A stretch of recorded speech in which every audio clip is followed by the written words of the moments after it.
ഒരമ്പലം കത്തിയാൽ അത്രയും അന്ധവിശ്വാസം നശിക്കും, ഒരമ്പലം താഴ്ന്നാൽ അത്രയും അന്ധവിശ്വാസം ഇല്ലാണ്ടാവും എന്ന് പറഞ്ഞ ആളുകൾ ഇപ്പോ ക്ഷേത്രത്തിന്റെ ഒക്കെ വലിയ നടത്തിപ്പുകാരായിട്ട് ഒരു കസവൊക്കെ പുറച്ച് ഉത്സവമൊക്കെ നടക്കുമ്പോ എന്താ ഗമ, അങ്ങനെ ഇതിന്റെ ഒക്കെ ആള് ഞാനാണ് എന്നും ഭാവിച്ച് അങ്ങനെ വരികയാണ്. അവർ പറയാണ് ക്ഷേത്രത്തിൽ കാവിക്കൊടി പാടില്ല. ഉത്തരവിറക്കുകയാണ് ദേവസ്വം ബോർഡിന്റെ ഉത്തരവ്, ഒറ്റ നിറത്തിലുള്ള കൊടി പാടില്ല. എന്താ അങ്ങനെ ഒരു കൊടി കാവിക്കൊടി കെട്ടിയ എന്താ പ്രശ്നം? കാവിക്കൊടി കെട്ടിയാൽ എന്താ പ്രശ്നം? കാവിക്കൊടി എന്താ പാർട്ടിന്റെ? കാവിക്കൊടി എന്നത് രാഷ്ട്രത്തിന്റെയാണോ? ആയിരക്കണക്കിന് വർഷമായി ഈ നാടിന്റെ അദ്വൈതാനുഭൂതിയുടെയും ആർഷദർശനത്തിന്റെയും ഏറ്റവും സമുജ്വലമായ പതാകയാണ്, വിജയവൈജയന്തിയാണ് അരുണധ്വജം എന്ന് പറയുന്നത്. കാവിക്കൊടി സന്യാസിമാരുടെ വസ്ത്രമാണ്, ആർഷദർശനത്തിന്റെ പ്രതീകമാണ്, പരിത്യാഗത്തിന്റെ പ്രതീകമാണ്, ഹിന്ദു മാനവികതയുടെ പ്രതീകമാണ് കാവിപതാക. ആ കാവിപതാകയ്ക്ക് എത്ര നൂറ്റാണ്ടുകളുടെ യുഗങ്ങളുടെ ചരിത്രമുണ്ട്.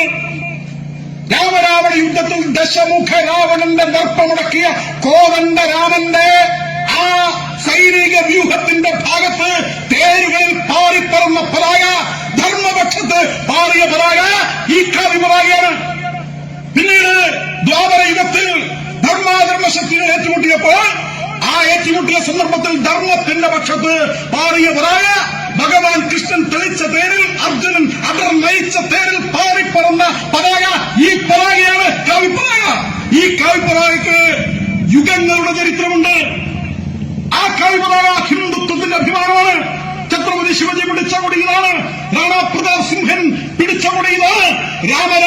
നാമം ജപിക്കാൻ അവകാശമില്ലാത്ത സമയത്ത് മുഗളന്മാർ അവരുടെ കൊട്ടവത്തളങ്ങളിൽ പാലിച്ചിരുന്ന പച്ചക്കൊടി വലിച്ചു താഴിട്ട് ഉയർത്തിയ പതാക ചോരയോടൊപ്പം ചൂപ്പിച്ച് ഈ പതാക ഉയർത്തിയത് ഇവിടുത്തെ ഹിന്ദു വീരന്മാർ, ഹിന്ദു പാദശാഹി എന്ന രാഷ്ട്രം സ്ഥാപിച്ച ശിവജിയൊക്കെ ഉയർത്തിപ്പിടിച്ച പതാക ഈ പതാക കാവിപ്പതാകയാണ്. അത് പറ്റൂലെന്നോ? ഹിന്ദുവിന്റെ പതാക ക്ഷേത്രത്തെ പറ്റില്ലെന്നോ? എന്നിട്ട് ഏത് കൊടിയാ ഉയർത്താൻ പോകുന്നത്? ചില സ്ഥലത്ത് ചെഗുവേര വരികയാണ്. പിന്നെ പച്ചടി അച്ചാറുറ്റിച്ച് പോലത്തെ ഒരു കൊടിയുണ്ടല്ലോ, അതൊക്കെ കെട്ടുകയാണ്, ക്ഷേത്രത്തിൽ കെട്ടുകയാണ്. ഹിന്ദുക്കൾ ഒരുമിച്ച് തീരുമാനിക്കണം.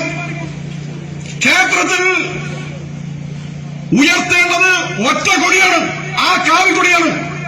ആ കാവിക്കൊടി എല്ലാ ക്ഷേത്രങ്ങളും ഉയർത്തണം. എല്ലാ ക്ഷേത്ര പരിസരത്തും അതുണ്ടാകണം. അത് ഹിന്ദുവിന്റെ ആത്മാഭിമാനത്തിന്റെ കൊടിയാണ്. അത് വേണമെന്ന് പറയാൻ ഇവിടെ ഒരു സാമ്രാട്ടിനും അധികാരമില്ല. ഒരു പിണറായി വിജയനും ഇവിടെ അത് ഉത്തരവിടാൻ അധികാരമില്ല. ഹൈക്കോടതി പോലും പറഞ്ഞിട്ടുണ്ട് കാവിക്കൊടി കെട്ടാൻ പാടില്ല എന്ന ഉത്തരവ് ഹൈക്കോടതി റദ്ദാക്കിയിട്ടുണ്ട്. അത് ധർമ്മധ്വജമാണ്, ആ കൊടി പാടില്ലാണ്. ഓം എന്ന് പാടില്ലാണ്, ഓം എന്ന് പാടില്ലാണ്. അവർക്ക് RSS